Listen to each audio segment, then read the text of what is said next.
Olá pessoal, na nossa aula de hoje nós vamos fazer uma revisão de história daqueles assuntos que foram abordados já nas videoaulas anteriores e nós vamos falar sobre assuntos importantes, assuntos que foram essenciais aí para os nossos estudos das aulas anteriores. Nós vamos falar fazer uma revisão sobre a Guerra Fria, sobre a Guerra da Coreia e a Guerra do Vietnã. Vamos lá, começar a nossa aula. O que vem a ser então aí essa Guerra Fria? Vai ser um conflito político e ideológico, onde nós vamos ter dois grupos rivalizando entre si.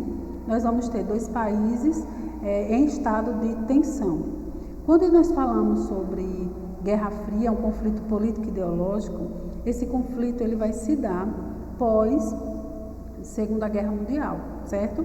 Após a Segunda Guerra Mundial, vai se iniciar esse conflito. E por que isso acontece? Porque quando finaliza a Segunda Guerra Mundial, dois países vão sair da guerra, a guerra acaba, e esses dois países eles vão resistir a todos esses processos aí de guerra, de conflito entre os países, que são a União Soviética e os Estados Unidos. São esses dois países que vão sair intactos aí desse contexto de Segunda Guerra Mundial. E agora o que é que eles vão fazer? Eles vão agora dar apoio para os países que estão destruídos por conta do conflito da Segunda Guerra Mundial.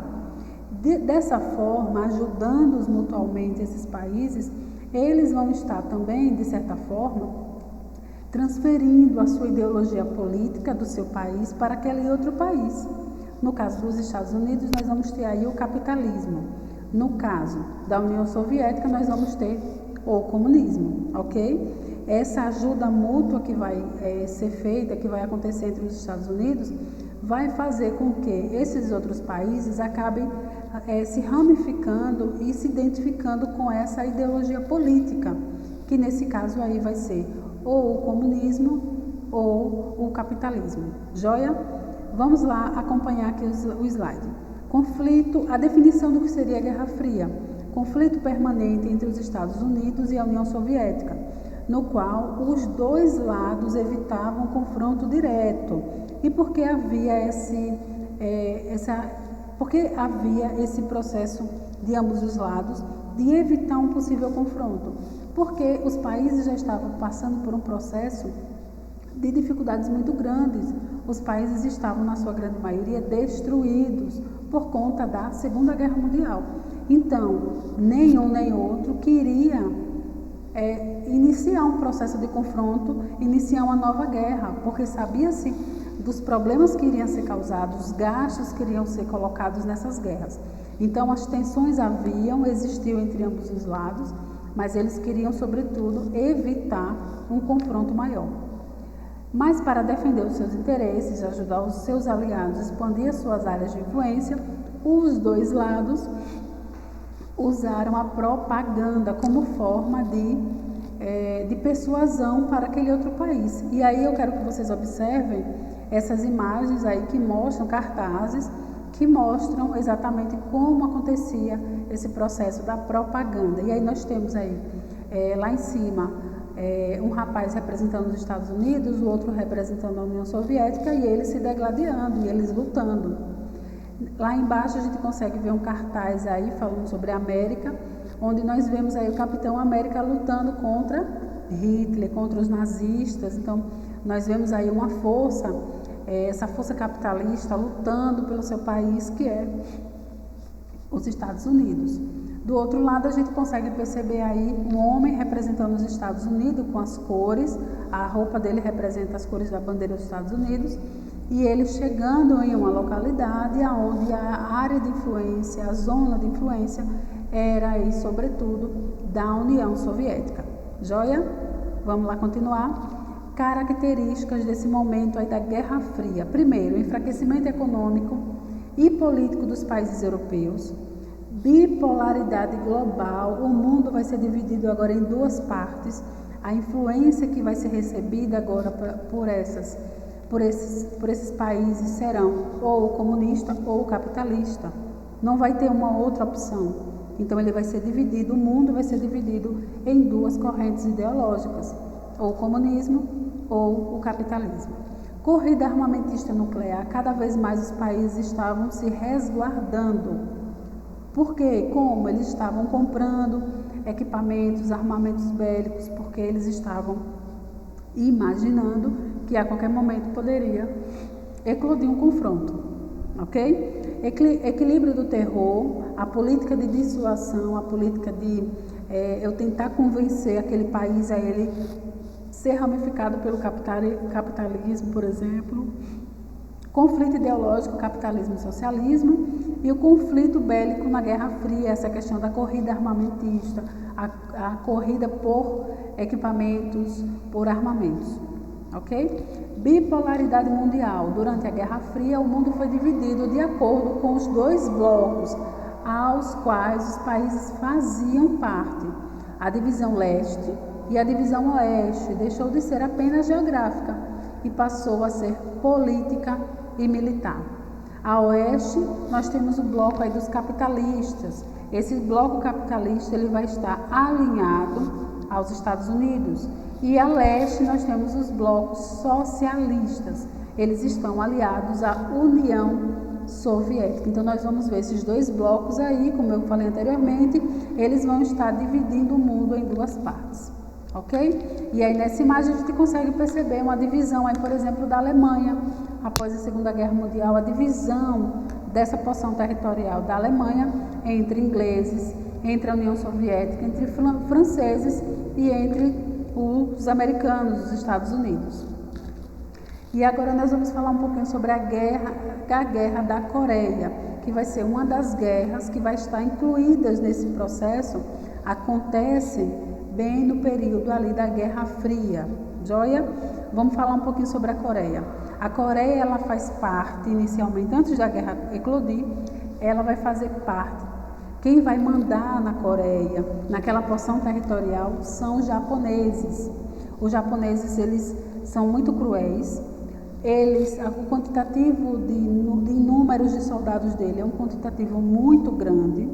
Os japoneses são muito violentos e, sobretudo, os japoneses queriam que a Coreia ela estivesse o tempo inteiro sendo oprimida pelos japoneses, porque naquele momento uma das potências imperialistas era o Japão. Então o Japão pegava ali a Coreia e fazia o que bem queria com a Coreia de forma violenta, certo? Vamos ali acompanhar o slide. Divisão ocorrida na Coreia após o fim da Segunda Guerra Mundial. Após a rendição e retirada das tropas japonesas, o norte passou a ser aliado dos socialistas e o sul ficou aliado aí com a influência do capitalismo. Essa divisão gerou conflito entre as duas Coreias. Após diversas tentativas de derrubar o governo sul-coreano, a Coreia do Norte invadiu a Coreia do Sul em 25 de junho de 1950. As tropas norte-coreanas conquistaram Seul, a capital da Coreia do Sul. Percebam aí, através dessa imagem, a evolução da Guerra da Coreia. Vai ser feita uma regulamentação através de algo chamado Paralelo 38. Esse Paralelo 38, vocês podem perceber ele aí na imagem. Esse Paralelo 38, ele vai dividir a Coreia do Norte, lá em cima em vermelho, e a Coreia do Sul em azul, lá embaixo, com capital em Seul. Essa divisão vai ser marcada por um conflito de muita violência. No norte, lembrando, na Coreia do Norte, nós vamos ter a influência da União Soviética, do comunismo. No sul, parte azul, nós vamos ver aí a influência da Coreia do Sul. Então, nós vemos aí nessa regulamentação, foi dividido através do Paralelo 38, Coreia do Sul lá embaixo e Coreia do Norte lá em cima. 1950, em maio, com o fim da Segunda Guerra, Estados Unidos e União Soviética vão dividir a Coreia no Paralelo 38 Norte. Em setembro, meses depois, a Coreia do Norte não aceita essa divisão e começa a ir para o lado sul, começar a pegar o seu exército e começar a empurrar a Coreia do Sul de fora dessa porção territorial. Em 1950, o exército da Coreia do Norte invade o sul, conquistando quase todo o país em 3 meses.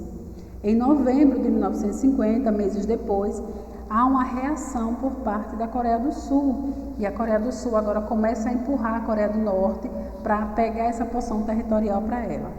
Haverá sempre esses conflitos. Em janeiro de 1951, a Coreia do Norte, mais uma vez, promove um levante, empurrando aí os seus exércitos para essa localidade da Coreia do Sul. E em julho de 1951, após novas investidas americanas, a guerra segue por mais 2 anos sem grandes conquistas de território. Veja bem, hoje o que aconteceu? Até hoje a Coreia vai ser dividida em 2 partes, Coreia do Norte e Coreia do Sul. Elas não chegaram a um acordo, não existe um tratado, não existe nenhuma regulamentação como um acordo feito entre ambas para que elas finalizassem a guerra. O que foi feito? Em julho de 1953, o governo norte-americano ameaçou usar armas nucleares contra a Coreia do Norte e China, porque a China também estava apoiando a Coreia do Norte, caso a guerra não fosse finalizada com a rendição norte-coreana. Em 28 de março de 1953, a Coreia do Norte, lá em cima, e a China aceitaram a proposta de paz das Nações Unidas. Em 27 de julho de 1953, o Tratado de Paz foi assinado decretando o fim da guerra. O fim da guerra foi estabelecido por aquele momento, foi parado. Mas hoje, nós temos lá uma área chamada área desmilitarizada, e essa área é uma área neutra. Mas até hoje não houve um acordo de forma mais clara, de forma evidente, que mostre que houve uma finalização. De vez em quando há alguns conflitos, mas nada muito grave. Mas a Coreia do Norte ainda permanece muito fechada com o regime comunista, ok? Vamos falar agora um pouquinho sobre a Guerra do Vietnã. Vamos dar uma revisada aí sobre esse contexto importante, porque é assunto da nossa prova.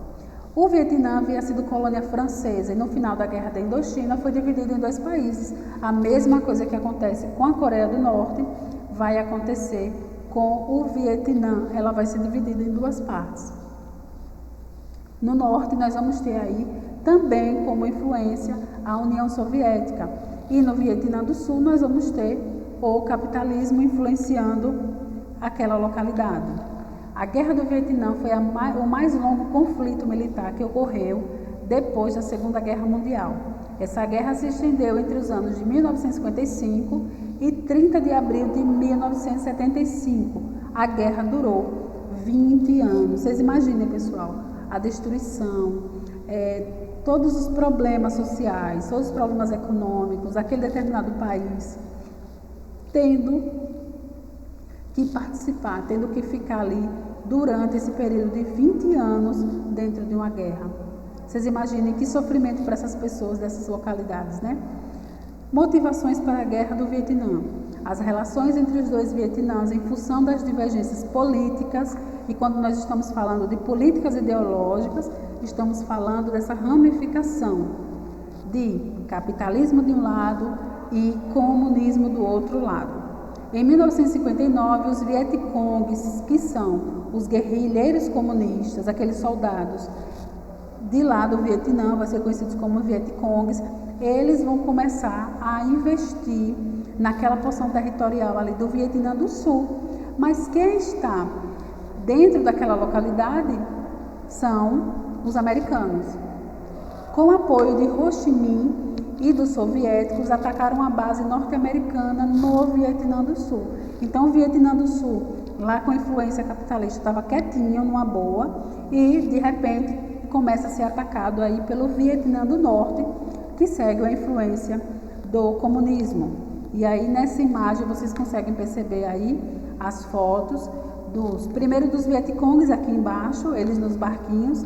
Isso representa muito bem as estratégias de luta que eles utilizaram, de guerra, que eles utilizaram nesse conflito, por exemplo, eles aí nos barquinhos chegando na espreita para tentar pegar ou fazer alguma emboscada para algum soldado americano.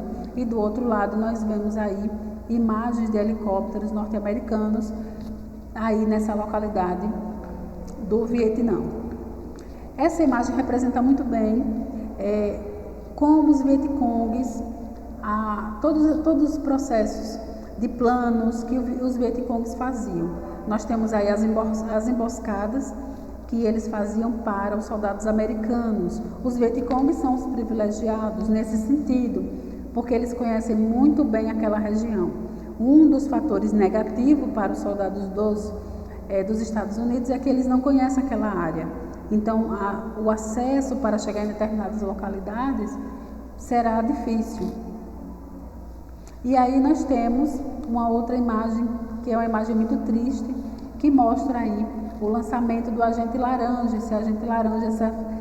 esse agrotóxico que vai ser utilizado aí pelos Estados Unidos, lançando esse agrotóxico nessa região do Vietnã. Qual é o objetivo desse agrotóxico?